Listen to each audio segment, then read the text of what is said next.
The towering glass skyscraper of Sterling Enterprises stood as a monument to success, wealth, and power.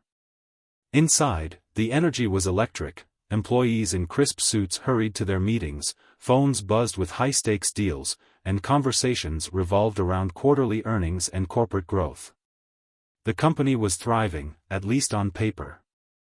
But what no one knew was that deep within its walls, something had gone terribly wrong. No one paid any attention to the elderly janitor pushing his mop down the sleek marble floors. He was invisible to them.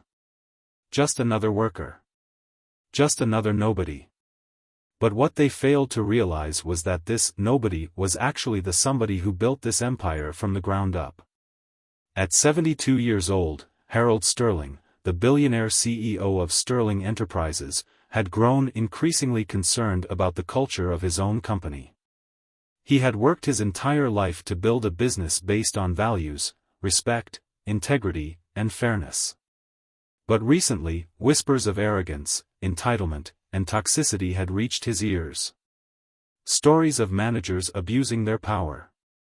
Employees being mistreated. A workplace culture driven by ego rather than excellence. Harold needed to see the truth with his own eyes.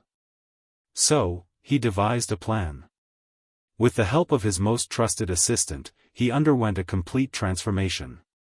Gone were the custom-tailored suits, the polished Italian leather shoes, the designer watch that had once symbolized his success. Instead, he wore a faded janitor's uniform, a pair of scuffed work boots, and a simple plastic wristwatch. His silver hair was slightly disheveled, his normally commanding posture slumped just enough to make him blend in.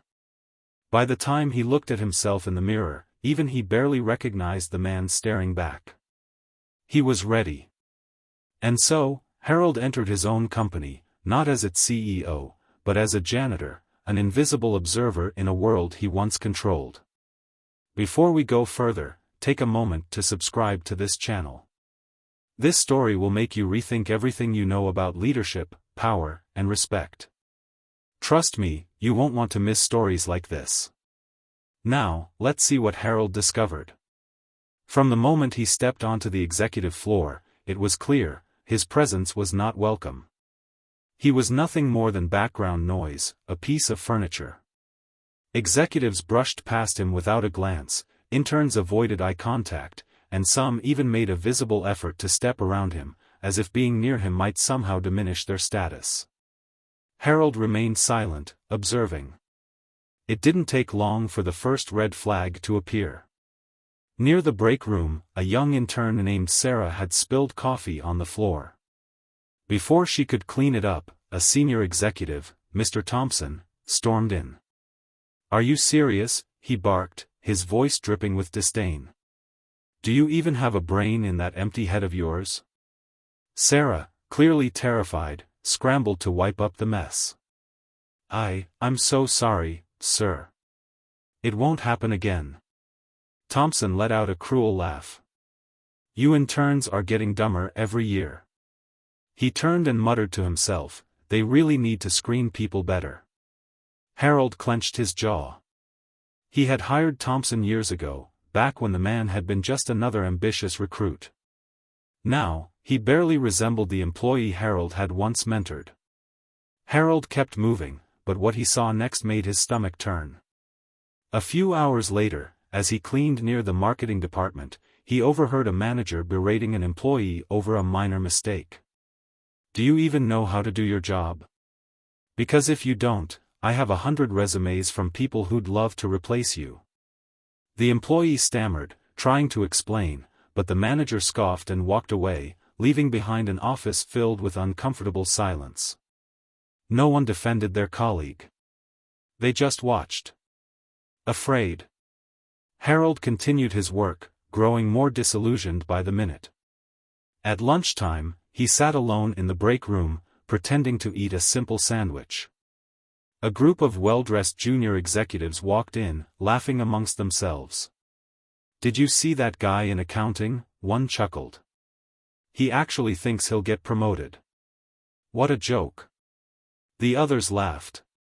"They should just fire half these losers." This company doesn't need dead weight. Harold felt the burn of anger deep in his chest.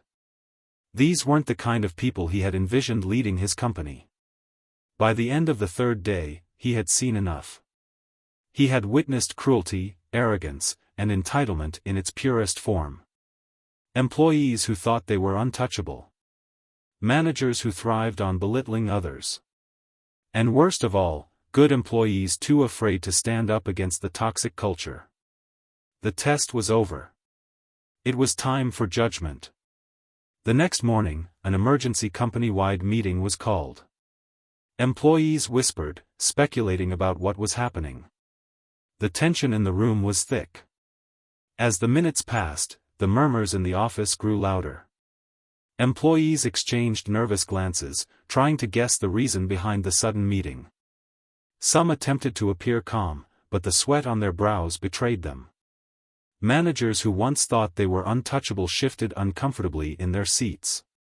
Those who had spent the last few days mocking or belittling others now looked around, sensing that something was about to happen. The air was thick with tension. No one knew it yet, but for many in that room, their fate was already sealed. When Harold walked in, this time in his signature suit, exuding the quiet authority of a man who built an empire, the room fell silent. Some gasped. Others turned pale. The janitor they had ignored, insulted, or mistreated was now standing before them in all his power. Harold took a deep breath, then spoke. For the past 3 days, I have walked these halls, unseen. And what I have witnessed has shaken me to my core. The air was thick with tension. I have seen managers humiliate their employees. I have seen executives mock those who work just as hard as they do. I have seen people abuse their power, belittle their colleagues, and treat others as if they are beneath them. Some employees shifted uncomfortably. Others looked down, avoiding his gaze. Then, he pulled out a list and handed it to HR. These individuals no longer have a place in my company. Gasps echoed through the room as people saw the names of those who had been fired. The very same individuals who had spent years climbing the corporate ladder, now facing the consequences of their actions. Some protested, but their excuses fell on deaf ears. The decision was final. Harold then turned to the employees who had treated him with kindness, those who had acknowledged his presence even when they didn't know who he was. To those of you who have shown integrity, who have upheld the values of this company, you are the future of Sterling Enterprises. Leadership is not about power. It is about character. By Monday morning, everything had changed. Fear had been replaced with accountability. The toxic environment had been purged. Sterling Enterprises was now a company where respect mattered just as much as performance.